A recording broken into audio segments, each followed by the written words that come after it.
നമസ്കാരം. പറയണോ വേണ്ടേ എന്ന് കുറേ നേരം ആലോചിച്ചിട്ടാണ് ആമുഖമായിട്ട് ഞാനൊരു കാര്യം പറയുന്നത്.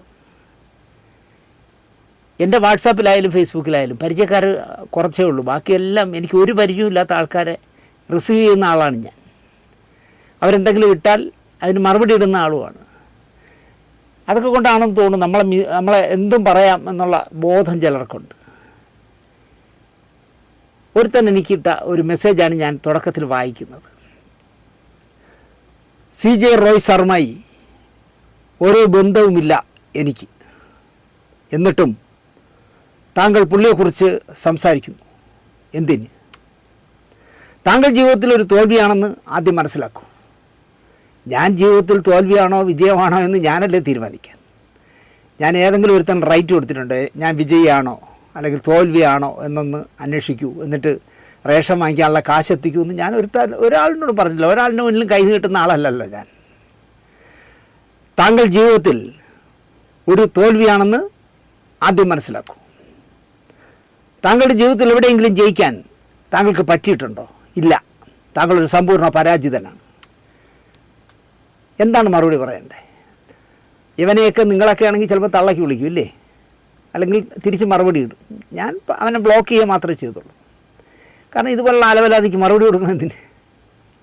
അവൻ പറഞ്ഞിട്ടില്ല ഞാൻ ജീവിതത്തിൽ ഒരിടത്തും ജയിച്ചിട്ടില്ല എന്നിട്ട്. അന്തസ്സായി ഞാൻ എവിടെയൊക്കെ പോയാൽ അവിടെ എല്ലാം ജയിച്ചവൻ തന്നെയാണ്.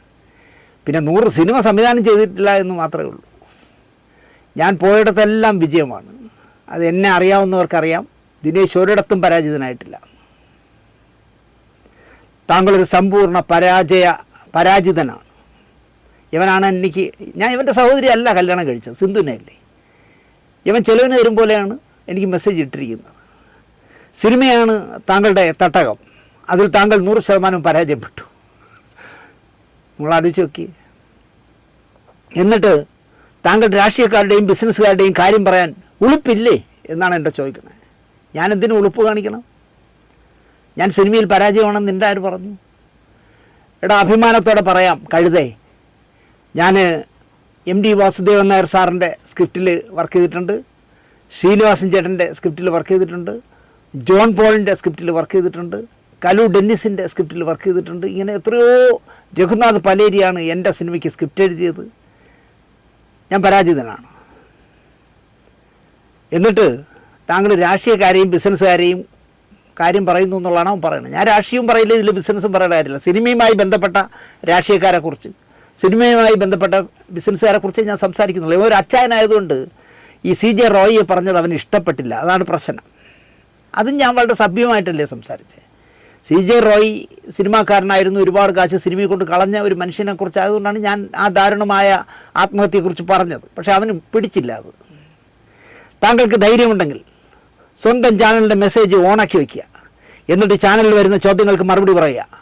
ചാനലിൽ വരുന്ന ചോദ്യങ്ങൾക്ക് ഞാൻ മറുപടി പറയാം. നിൻ്റെ ചിലവില്ല, നിൻ്റെ തന്തയുടെ ചിലവിലാണ് ഞാൻ ജീവിക്കണേ. ഞാൻ ആരുടെയും ചിലവിലല്ലല്ലോ ജീവിക്കണേ. എന്തിനാ വെറുതെ വല്ല പരിചയമില്ലാത്ത ആളുകളെ കൊണ്ട് തന്തയ്ക്ക് പറയിക്കണേ? ചാനൽ ഞാനൊരു 100 വട്ടം അവന് വേണ്ടി പറയല്ല, ഈ പ്രോഗ്രാം കാണുന്ന നമ്മുടെ പ്രേക്ഷകർക്ക് വേണ്ടി പറയുകയാണ്. ചാനലിലെ എന്താ പറയുക, മെസ്സേജ് ഇടാനുള്ള എനിക്കിതിൻ്റെ കുന്തും കുറച്ചൊക്കെ അറിഞ്ഞുടന്നേ. മെസ്സേജ് ഓഫ് ചെയ്ത് വെച്ചിരിക്കുന്നത് ഞാനല്ല,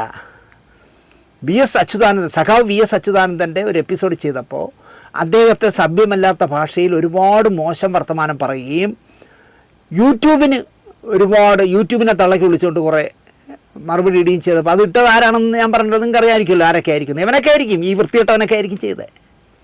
അവരെന്ത് ചെയ്യുന്നു വെച്ചാൽ ജനുവരി 1 വരെ, അതായത് ഡിസംബർ 31 വരെ തൽക്കാലത്തേക്ക് ഈ മെസ്സേജ് ഇടുന്നത് അത് പൂട്ടുകയാണ്. ഒപ്പം രാത്രി നമ്മൾ രാവിലെ 6 മണിക്ക് പോയിക്കൊണ്ടിരുന്നത് രാത്രി 2 എപ്പിസോഡ്, അതായത് ബുധനാഴ്ചയും വെള്ളിയാഴ്ചയും രാത്രി 7:30 മണിക്കും ഞായറാഴ്ച രാത്രി 8 മണിക്കും തൽക്കാലത്തേക്ക് മാറ്റുകയാണ്. അതും ഡിസംബർ 31 വരെ എന്നാണ് അവർ നമുക്ക് മെസ്സേജ് തന്നത്. എന്നിട്ട് നമ്മളുടെ ചാനലിന് ഒരു അഡ്വൈസറെ വെച്ചു. ആ അഡ്വൈസറുമായിട്ട് വിശദമായി സംസാരിച്ചു. അങ്ങനെ രാവിലെ 6 മണിക്കുള്ളത് മാറ്റുന്നതിൽ ബുദ്ധിമുട്ടുണ്ടെന്നൊക്കെ ഞാൻ പറഞ്ഞു നോക്കി. പക്ഷേ അവർ യൂട്യൂബ് പറഞ്ഞാൽ നമുക്കൊന്നും ചെയ്യാക്കില്ലെന്ന്, അമേരിക്ക ഇരുന്നുകൊണ്ടല്ലേ ചെയ്യണേ. അങ്ങനെ യൂട്യൂബാണ് ഇത് രണ്ടും ചെയ്തത്. എന്നിട്ട് ഡിസംബർ 31 കഴിഞ്ഞിട്ട് അവരൊരു അനാലിസിസ് നടത്തിയിട്ട് പറയാം എന്നാണ് പറഞ്ഞത്. പക്ഷേ ഈ നേരം വരെയും നമുക്ക് ഒരു മറുപടിയും തന്നില്ല.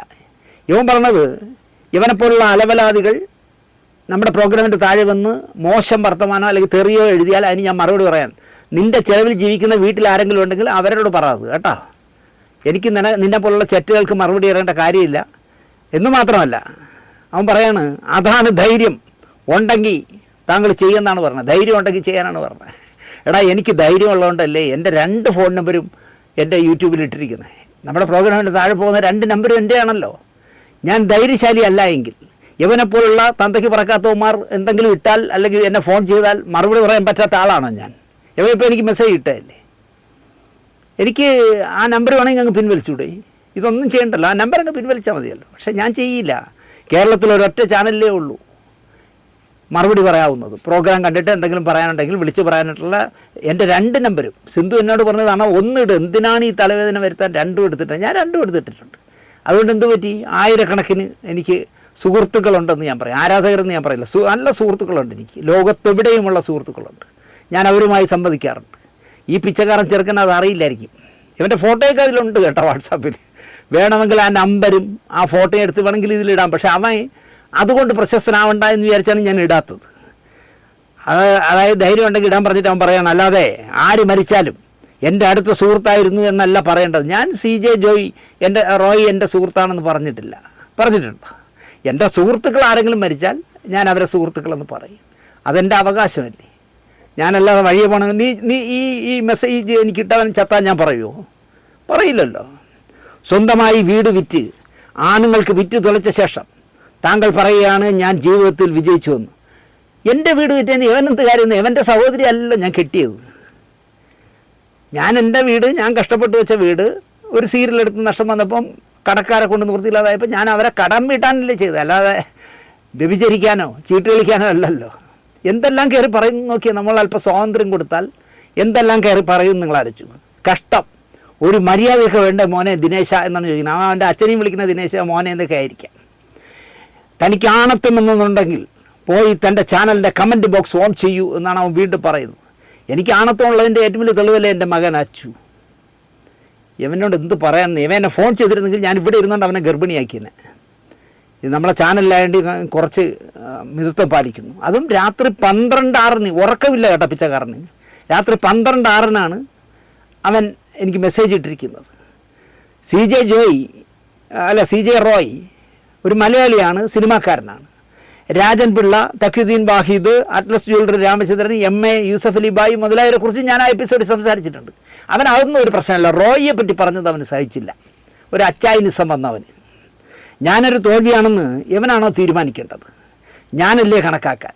അല്ലെങ്കിൽ എൻ്റെ സിന്ധുവും അച്ചുമല്ലേ അത് അച്ഛ ഒരു തോൽവിയാണ് അല്ലെങ്കിൽ ചേട്ടാ അണ്ണ നീ ഒരു തോൽവിയാണെന്ന് പറയേണ്ടത്? ഞാൻ എവിടെയെങ്കിലും ജയിച്ചോ എന്നാണ് അവൻ ചോദിക്കുന്നത്. എടാ, ആദ്യമായി ഡയറക്റ്റ് ചെയ്ത വലയം എന്ന് പറഞ്ഞ സീരിയൽ ഏറിപ്പോകുമ്പോൾ മമ്മൂട്ടി പ്രൊഡ്യൂസ് ചെയ്ത് വയലാർ മാധവൻകുട്ടി സംവിധാനം ചെയ്യുന്ന ജ്വാലയായി എന്ന് പറഞ്ഞ സീരിയൽ പോവുമായിരുന്നു. ആ ജ്വാലയായി റേറ്റിങ്ങിൽ 1ാമത് പൊയ്ക്കൊണ്ടിരുന്ന ജ്വാലയായി 40ാമത്തെ എപ്പിസോഡായപ്പോൾ 1ാമത് പോയ സീരിയലായി വലയം. അത് സംവിധാനം ചെയ്തതാണ്ടാ ദിനേശ്. ആ സീരിയലിൻ്റെ ചുമതല കൊടുത്തിരുന്ന ആളോട് മമ്മൂക്ക പറഞ്ഞത്, നമ്മളിതിൽ നെടുപടി വേണുവിന് കൊടുക്കുന്ന പൈസ കൊണ്ടാണ് ആ പിള്ളേർ ഒരു എപ്പിസോഡ് എടുക്കുന്നത്. കയറി പോണ കണ്ടാന്ന് അങ്ങേര് ചോദിച്ചു എന്ന് എൻ്റെ മമ്മൂക്ക പറഞ്ഞ ആൾ എന്നോട് പറഞ്ഞു. എൻ്റെ മുഖത്ത് നോക്കി ഇങ്ങനെ ചോദിച്ചു. അവൻ ചോദിക്കുകയാണ് ഞാൻ എവിടെയെങ്കിലും ജയിച്ചു എന്ന്. പിന്നെ കേരള ഫിലിം ക്രിറ്റിക്സ് അസോസിയേഷൻ നടത്തിയ ആദ്യത്തെ സിനിമാ ലേഖന മത്സരത്തിൽ ആദ്യത്തെ സ്വർണ്ണ മെഡൽ വാങ്ങിയവനാണ്ടാ ഞാൻ. നിൻ്റെ നിന്ന് ഇത് പറഞ്ഞ് തെളിയിക്കേണ്ട കാര്യമൊന്നുമില്ല. എൻ്റെ പ്രേക്ഷകരോട് പറയുകയാണ് ഞാൻ.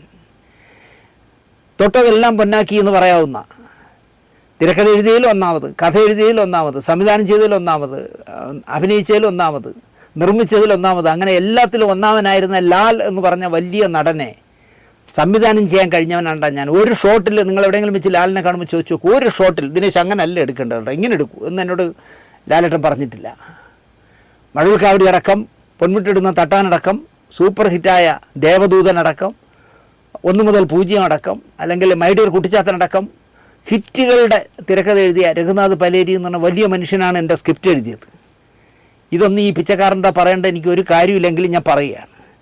മോഹൻലാലിനെയും മമ്മൂട്ടിയെയും ഐ വി ശശിയും ശ്രീനിവാസിനെയും അടക്കം കേരളമതി പത്രത്തിന് വേണ്ടി ഇൻ്റർവ്യൂ ചെയ്തിട്ടുണ്ട്. ഇന്ത്യ ടുഡേ മലയാളം തുടങ്ങിയത് മുതൽ അവസാനിക്കുന്നവരെ എൻ്റെ സിനിമാ പേജ് കൈകാര്യം ചെയ്തവനാണ് ഞാൻ. മര്യാദ വേണ്ടേ? ഇവൻ ചോദിക്കുകയാണ്. ഇവൻ ആരാ പറയാൻ?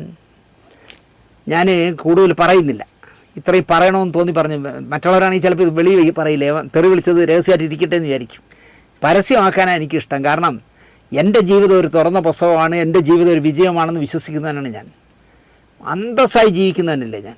ഈ പിച്ചക്കാരൻ ഇവൻ ജീവിക്കും പോലെ വെള്ളം അടിച്ച് രാത്രി 12 മണിക്ക് കണ്ടവന് മെസ്സേജ് വിട്ട് നടക്കുന്നവനല്ലല്ലോ ദിനേശ്. ഞാൻ ഇത്രയും തൽക്കാലം പറയുന്നുള്ളൂ.